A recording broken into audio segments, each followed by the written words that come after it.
వికలాంగుల పెన్షన్ 6,000కు పెంచడంతో పాటు వృద్ధులకు 4,000 పెంచేలా వెంటనే చర్యలు తీసుకోవాలని ప్రభుత్వాన్ని డిమాండ్ చేశారు మందకృష్ణ మాదిగ.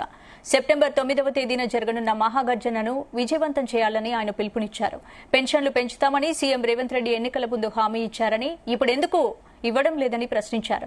కుత్బుల్లాపూర్ నియోజకవర్గంలో మహాగర్జన సన్నాహక సమావేశం మూసాపేటలో ఏర్పాటు చేశారు. దీనికి ముఖ్య అతిథిగా ఎంఆర్పీఎస్ వ్యవస్థాపక అధ్యక్షుడు మందకృష్ణ మాదిగ హాజరయ్యారు.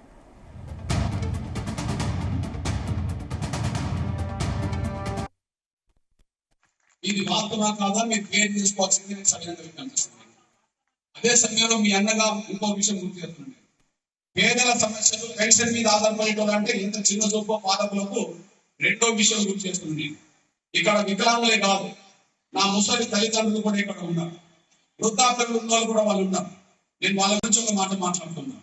వృద్ధులను పడుతున్న నా తల్లిదండ్రుల వయసులో ఉన్న వాళ్ళతో నాకున్న అనుబంధం 13 ఏళ్ళ నుంచి కొనసాగుతాను.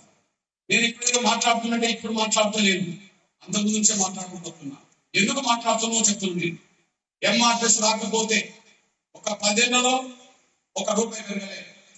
ఉదాహరణకు రాజశేఖర్ గారు 2004లో ముఖ్యమంత్రి అయిండు, వృద్ధుల వితంతుల పెన్షన్ 200 ఇచ్చిండు. రాజశేఖర్ గారు చనిపోయిండు, రోషే ముఖ్యమంత్రి అయిండు, ఆయన 200 ఇచ్చేశాడు.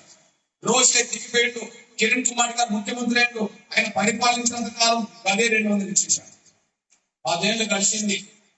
2004, 2014 మధ్యలో 10 ఏళ్ళు కలిసింది. 3 ముఖ్యమంత్రులు మారేండ్రు, పెన్షన్ మాత్రం ₹1